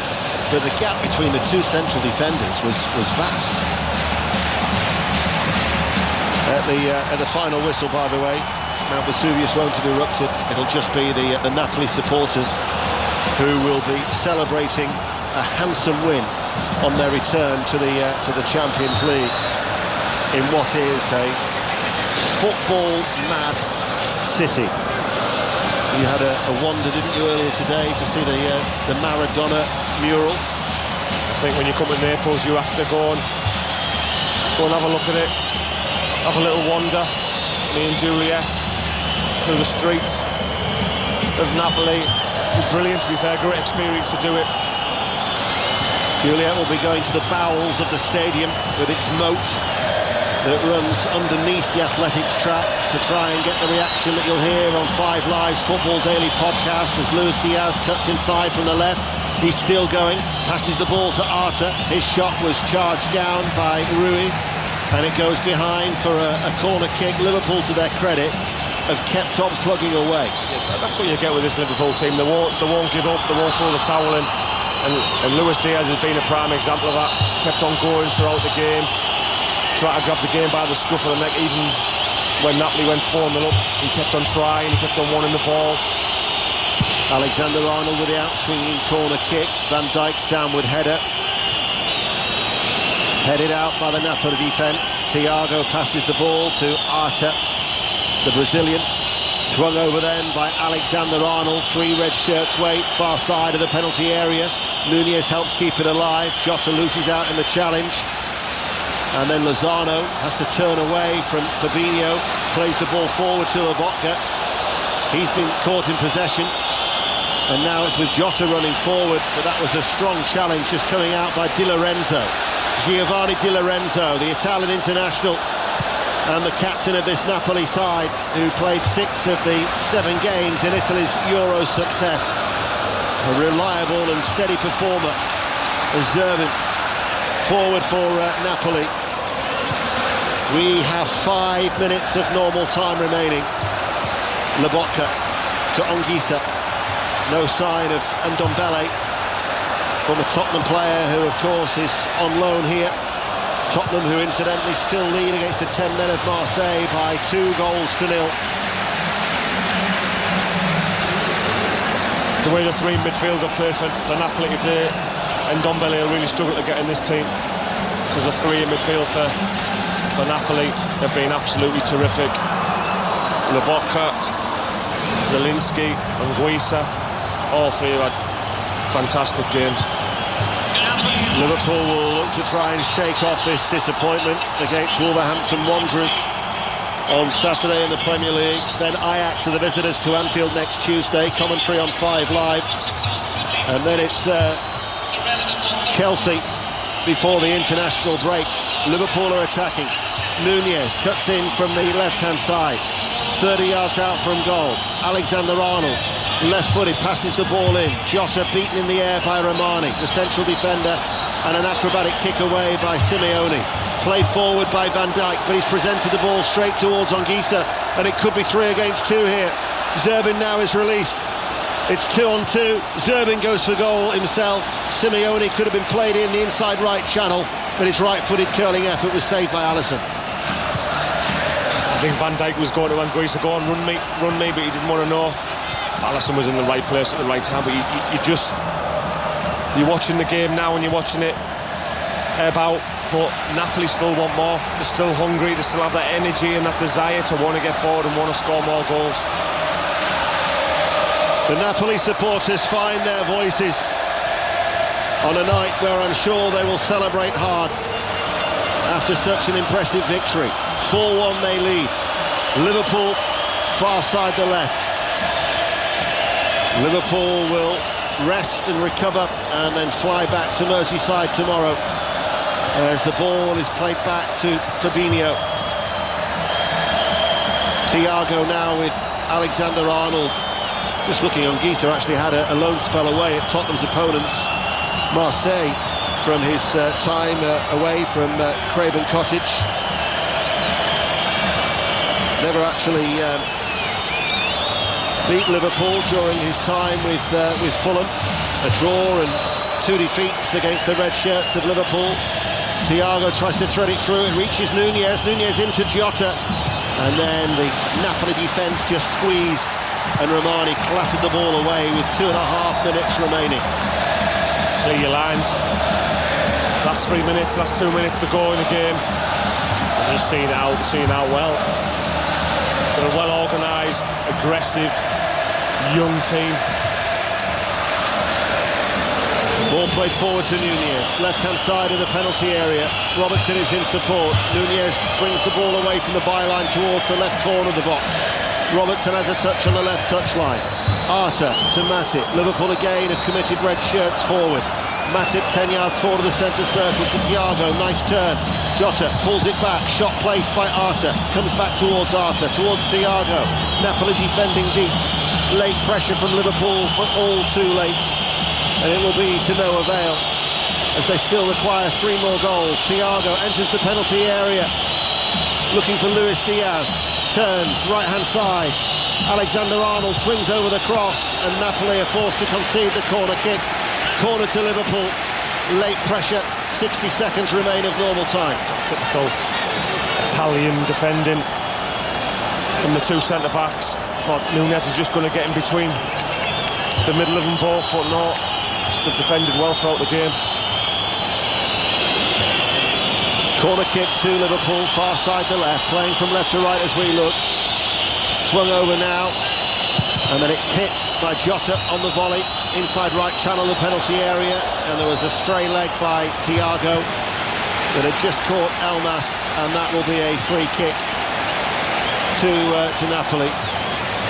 We'll find out how much added on time, but Jurgen Klopp down below, all in black with his arms behind his back, looks a rather resigned figure, Jonathan Woodgate. It does. It'll be difficult for him this time as Liverpool manager, but I'm sure they'll come back. With that type of squad, with that type of manager, he'll get the players back on side for Wolves on Saturday. And to be fair, I wouldn't like to be a Wolves team facing Liverpool after being beat 4-1. There'll be a reaction there, I'm sure of that. You would think so. You know what happened last time? They looked for a reaction when they took on Bournemouth at Anfield and ran out 9-0 winners. But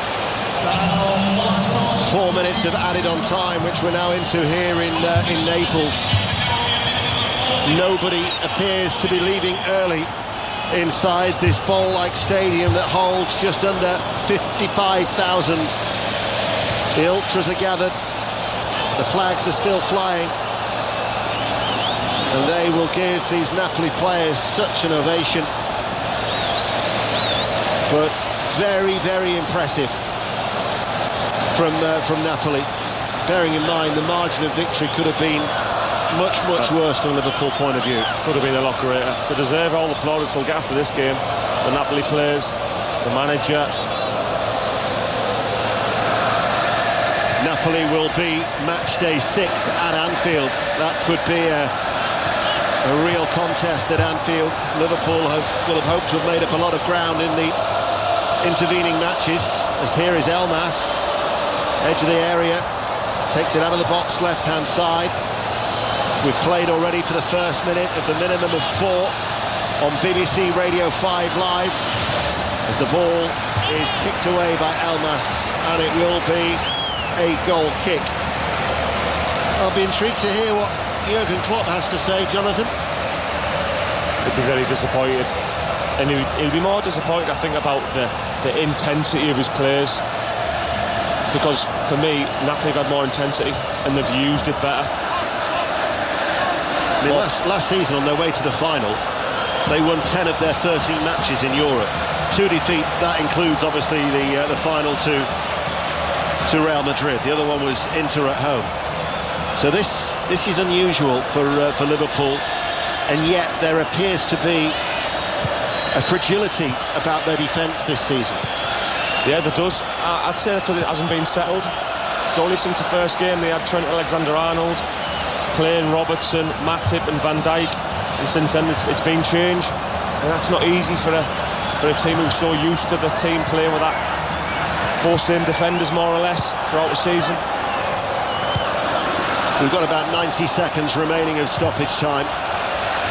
We'll be reflecting on Chelsea's decision to sack Thomas Tuchel today with Mark Chapman through till 10:30, as well as the reaction and reflecting on the Champions League matches. Ajax 4, Rangers 0, Spurs still leading the 10 men of Marseille 2-0. And here, Napoli 4, Liverpool 1. Napoli are attacking right-hand side. Just over 60 seconds remain. Ongisa plays the ball back out towards that right-hand side. Lozano tries to deliver the cross. The Mexican international has it charged down, and it's a corner kick. As Simeone, who had the easiest of tasks to get his first goal since he arrived in the first half, applauds the Napoli supporters. Inside the last 60 seconds.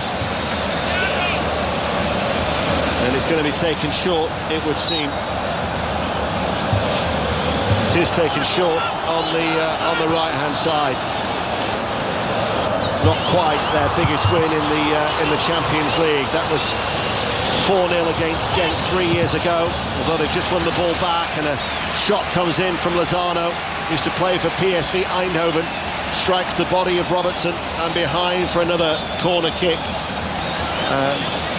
By my watch, the 4 minutes are all but over on this muggy night